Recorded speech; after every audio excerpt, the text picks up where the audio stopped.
સમગ્ર ગુજરાતમાં ચર્ચાસ્પદ બનેલા બગદાણામાં નવનીત બાલદિયા જે કોળી યુવાન છે તેને મારવાને લઈને હાલમાં ભાવનગરથી એક મોટા સમાચાર છે તે સામે આવી રહ્યા છે। જયરાજ આહિરની એસઆઈટી હવે ધરપકડ કરી લીધી છે અને આજે તેને છે તે ભાવનગર રેન્જ આઈજી કચેરી ખાતેથી 4 ગાડીઓના પોલીસના મસ્ત મોટા કાફલા સાથે છે તે મહુવા કોર્ટ ખાતે લઈ જવા માટે ભાવનગરથી તેઓ નીકળી ચૂક્યા છે અને થોડી જ કલાકોમાં છે તેને મહુવાની કોર્ટ ખાતે હાજર કરવાના છે। જે નવનીત બાલદિયાને જે મારવાનો કિસ્સો હતો તે છેલ્લા ભાવનગરમાં 28 દિવસથી છે ભાવનગર સહિત સમગ્ર ગુજરાતમાં છે તે ચકચાર મચાવી હતી અને કોળી સમાજ છે તે ખાસો છે તે નારાજ થયો હતો। જો વાત કરવામાં આવે તો થોડા સમય પહેલા છે તે મુંબઈના કાંદિવલી ખાતે એક લોક ડાયરો જે માયાભાઈ આહિરનો જે યોજાયો હતો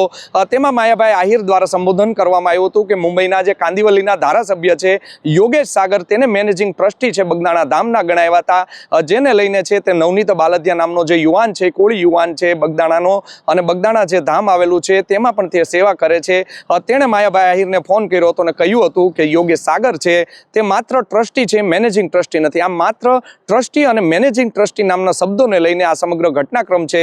તે શરૂ થયો હતો અને ત્યારબાદ છે તે 28 તારીખે રાત્રે 12 વાગ્યા પછી છે નવનીત બાલદિયાની ઉપર હિચકારો હુમલો છે તે બગદાણાના મોણપર ગામ નજીક કરવામાં આવ્યો હતો,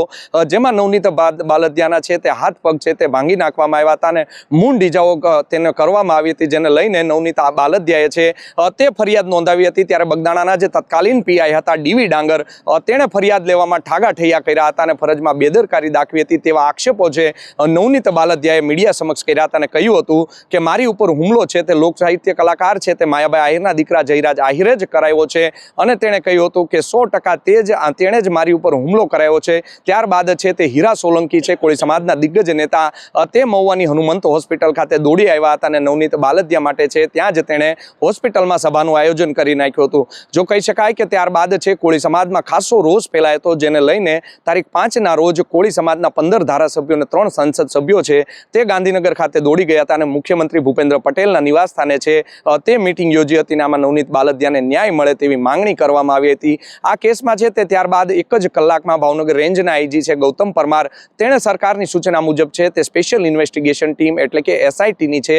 તે રચના કરી દીધી હતી અને તેના અધ્યક્ષ છે અમરેલી જિલ્લાના ધારીના એએસપી છે જયવીર ગઢવી તેના અધ્યક્ષ સ્થાને સમગ્ર જે ટીમ છે તે બનાવવામાં આવી હતી। આ કેસમાં 1 પીઆઈ 1 પીએસઆઈ તેમજ 2 હેડ કોન્સ્ટેબલ છે તેની નિમણૂક કરવામાં આવી હતી અને છેલ્લા 17 દિવસથી એસઆઈટી છે તે તપાસ કરી રહી હતી। સૌ પ્રથમ છે તે બગદાણા પોલીસે 8 આરોપીની આ કેસમાં ધરપકડ કરી હતી અને 8 આરોપીને પકડ્યા બાદ એસઆઈટીએ જ્યારે તપાસ હાથમાં લીધી ત્યારે 8 આરોપીના 3 દિવસના ફર્ધર રિમાન્ડ છે તે મહુવા કોર્ટમાંથી મેળવવામાં આવ્યા હતા અને એક પછી એક છે ડુંગળીના જેમ પડોળો ખુલે તેમ આ કેસમાં છે નવા છે તે ખુલાસા એસઆઈટીએ કર્યા હતા। આ કેસમાં 8 આરોપી બાદ અન્ય 6 આરોપીની એસઆઈટીએ ધરપકડ કરી હતી, એટલે કે 14મા આરોપી તરીકે ગઈકાલે જયરાજ આહિરની છે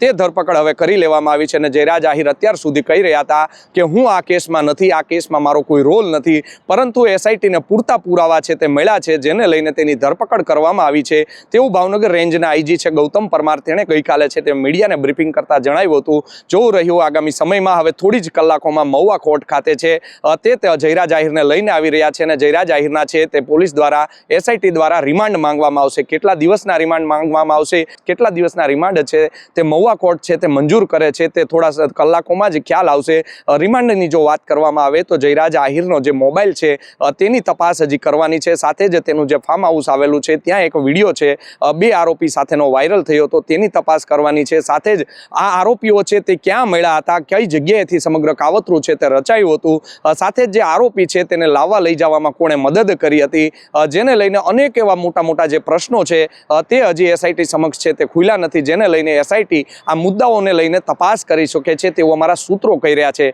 એસઆઈટી છે તેમણે કોઈ માહિતી છે સત્તાવાર રીતે રિમાન્ડના જે કારણો છે તે હજુ આપ્યા નથી, માટે તેની ચર્ચા છે તે એસઆઈટી છે ત્યારે મીડિયા સમક્ષ છે તે રજૂ કરશે ત્યારે જ અમે બતાવી શકશું, પરંતુ થોડી જ કલાકોમાં જયરાજ આહિરને લઈને હવે છે તે મહુવા કોર્ટ ખાતે એસઆઈટી પહોંચી રહી છે। મસ્ત મોટા પોલીસના કાફલા સાથે એસઆઈટી છે તે ભાવનગર રેન્જ આઈજી કચેરી ખાતેથી રવાના થઈ ગઈ છે। જો વાત કરવામાં આવે તો ભાવનગર સોમનાથ નેશનલ હાઈવે ઉપર જ મહુવાની જે કોર્ટ આવેલી છે કોઈ અનિચ્છનીય બનાવ ન બને, જેને લઈને મહુવા કોર્ટ ખાતે પણ પોલીસનો પૂરતો